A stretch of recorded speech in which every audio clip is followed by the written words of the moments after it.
헌연불에 대한 말씀을 좀 드리도록 하겠습니다. 연불을 하면서도 감정, 나의 감정, 생각이잖아요. 생각 속에 있는 이 감정. 사실 이 감정이 사람을 망가뜨리는 아주 결정적인 범인인 것입니다. 그 감정을 다시 감정이 순화되지 않았다면 그분은 헛연불을 했다는 증거인 것입니다.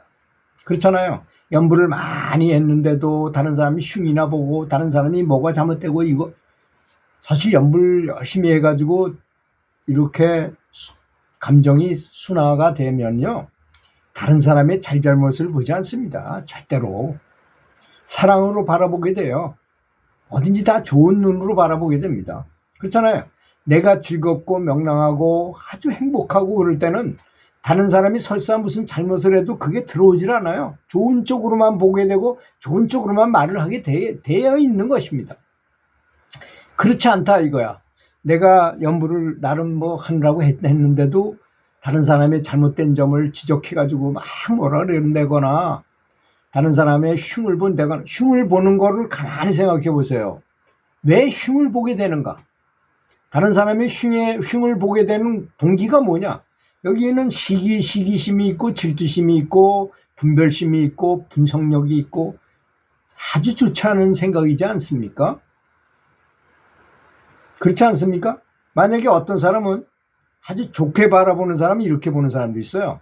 뭐 어떤 사람이 잘못한 거를 이렇게 보여주면 그 사람의 좋은 점을 보려고 노력해.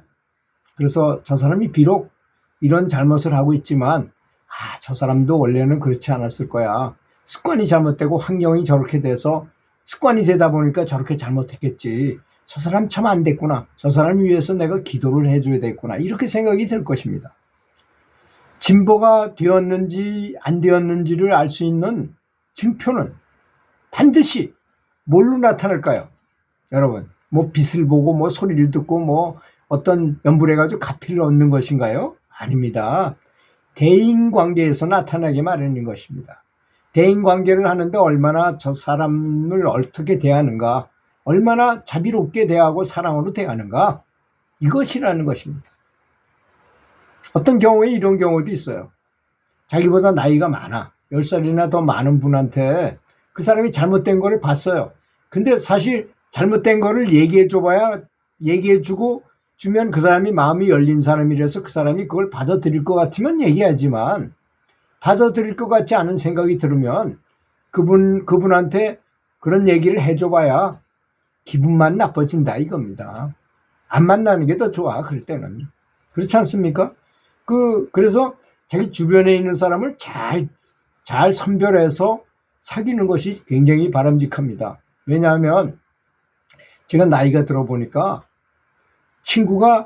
옛날에는 친구가 여러 가지 이유로 같은 방에 살아서 하숙비 때문에 두 사람이 같은 방에 있으면 하숙비가 싸지잖아요. 그러니까 같이 있으면 뭐 있는 경우도 있고. 그렇지만 그 친구가 나하고 뜻이 맞은 건 아니잖아요. 그렇죠? 그때는 친하게 지냈지만 지나고 나서 보니까 이제 그 사람은 다른 종교를 믿고 나는 이쪽 종교를 믿고 뭐 이것도 다르고 저것도 다르고 그전에는 그래도 만났어요. 뭐 동창해야 한다. 그러면 뭐 그런 구실로 해서 만났지만 나이가 더 들어보니까 그것도 소용없는 짓이야. 그 사람은 저 멀리 살고 또 만나려면 굉장히 멀리 가야 되고 그 만나는 것 자체도 재미가 없어져. 흥미가 없어져요. 이렇게 변한다는 것입니다. 그래서 연불을 많이 하게 되면 분노심은 많이 줄어들어요. 그리고 자비심은 커져요. 뭐든지 다 좋게 보려고. 저는 사실 집에 가만히 들어앉았어도 아무런 심심하지 않아요. 절대 심심하지 않아요. 행복합니다. 그냥 늘 연불하고 살으니까. 행복 호르몬이 저절로 나와서 내 자체로도 행복합니다. 그게 아주 옛날하고 많이 변한 점이에요. 옛날에는 혼자 있으면 심심해서 견디질 못했어요. 친구를 불러내거나 뭐 누구랑 대화를 하거나 가서 당구를 치거나 뭐 탁구를 치거나 나가서 축구를 한다거나 뭐 나가서 시내에 나가서 뭐 무슨 쇼핑을 한다거나 참 여러 가지 할 일도 많고 그랬는데 지금은 다 그런 것이 별로 재미가 없어졌다는 것입니다.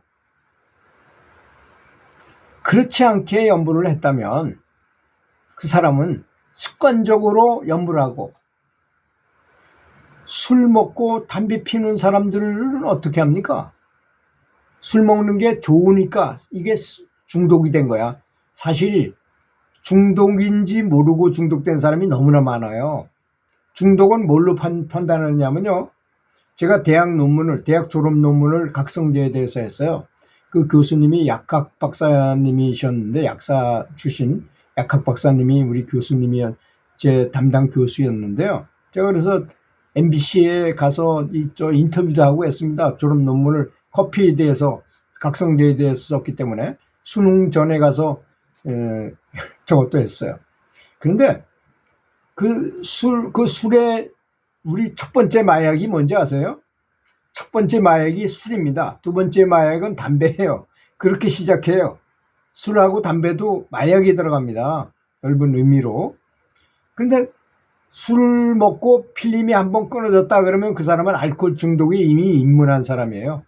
저도 그 전에 30여 년 전에 술 먹을 때 필름이 끊어진 적이 많이 있어요.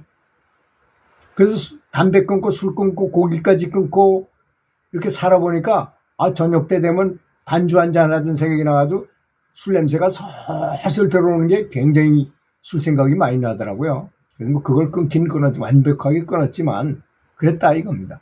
그렇게 술 먹고 담배 피우는 사람처럼 습관적으로 그렇게 돼버리면요, 습관적으로 하는 거 효과가 있을까요? 효과도 있을 수도 있고 없을 수도 있어요.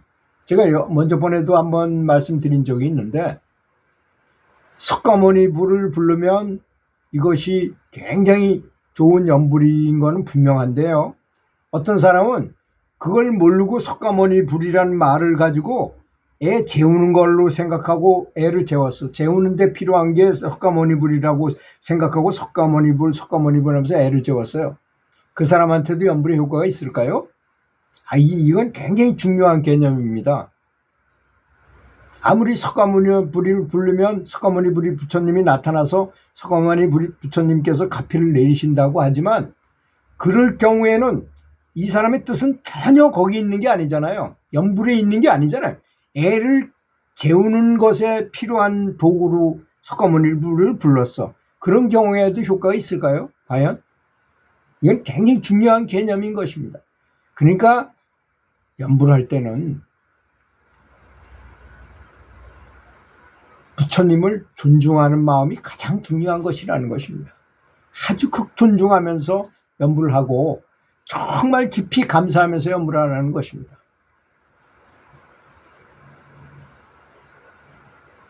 진정한 연불이 우리가 알고 있는 것과 같을 것이라고 생각하기 때문에 진보가 더딘 것입니다. 아까 술, 담배 피는 거 습관적으로 그냥 연불하는 것 같이, 술, 담배 피는 사람이 뭐 생각하면서 하나요? 그냥 즐기기만 하는 거잖아요, 그거는. 진정한 연불은 그것이 전혀 아님도 알아야 된다는 것입니다.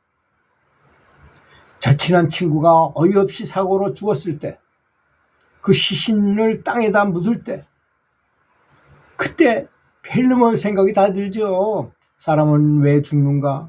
죽으면 과연 어디로 가는가? 나는 누구인가? 뭐 이런 걸 아주 깊이 정말 몰입해서 생각하게 되잖아요. 아주 간절하게 생각하게 되죠. 이렇게 그럴 때처럼 아주 간절한 진리에 대한 그리움으로 연불을 한다면 그것이 바로 진정한 연불인 것입니다. 그것이 연불인 것입니다. 참 연불의 의미를 알면 굉장히 효과를 가져올 수 있어요. 그렇기 때문에 연불에 대한 개념을 정확하게 정립하면 아주 엄청난 파워 있는 연불을 할 수 있게 되는 것입니다. 그렇잖아요. 어떤 사람이 운동을 하는데 운동은 여러 가지 종류가 있잖아요. 같은 탁구를 친다 하더라도 신유빈 선수나 우리나라 국가대표처럼 올림픽에 나가서 금메달을 따고 중국을 잡겠다고 아주 각오를 단단히 하고 훈련하는 사람도 있을 것이고, 탁구를 처음 배워가지고 똑딱똑딱 잘 남기기만 하고 재미로 치기 위해서 탁구장에 가는 사람도 있을 것입니다. 또 동네 테니스 대회, 탁구 대회에 나가서 우승하기 위해서 열심히 연습하는 데 있을 것입니다.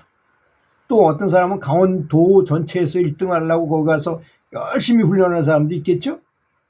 이렇게 같은 탁구를 한다 하더라도 어떤 사람은 똑딱볼 치기 위해서 탁구 치는 사람도 있고, 시대에서 우승하려고, 도대에서 우승하려고, 전국체전에서 우승하려는 사람도 있고, 아시안게임에서 우승하려는 사람도 있고, 올림픽에서 하려는 사람도 있다는 것입니다. 그 사람들의 그 탁구에 대한 각도를 보는 시각은 굉장히 다를 거 아니겠습니까? 연불도 마찬가지입니다. 그래서 항상 죽음을 생각하면서 연불할 때가 가장 높은 차원의 연불이라는 것입니다. 그래서 부처님도 말씀하셨죠. 명상 중에서 가장 좋은 명상은 죽음에 대한 명상이다. 그런 말씀을 하신 것입니다. 그래서 연불하는 개념을 바로 정립해가지고 파워를 강하게 한다는 것, 그걸 위해서 우리는 이렇게 많은 이 연불에 대한 생각을 해보는 것이 아니겠습니까? 그래서 선지식들의 얘기도 많이 들어야 되고 조언도 많이 듣고, 저도 선지식들의 어떤 연불에 관한, 근데 연불에 관한 말씀은 별로 많지 않더라고요. 그렇게 다 그냥 어떤 경전에 있는 걸 그냥 설명해서 얘기했을 뿐이에요. 본인이 깨우친 걸 가지고, 작더라도 크든 작든 간에 본인이 깨우친 걸 가지고 좀 이렇게 설명해 주면 참 좋을 것 같은데, 뭐 자기 경지를 드러내지 않으려고 그러시는 건지, 하여튼 이렇게 좀 와닿게 얘기하면 좋겠다는 생각을 많이 했기 때문에 제가 이렇게 유튜브로 제작해 가지고, 제가 미천한 실력이지만 미천한 뭐 공덕을 가졌다 하더라도 이렇게 말씀하는 중이라고 잘 이해하시고 들어주시면 감사하겠습니다. 들어주셔서 감사합니다.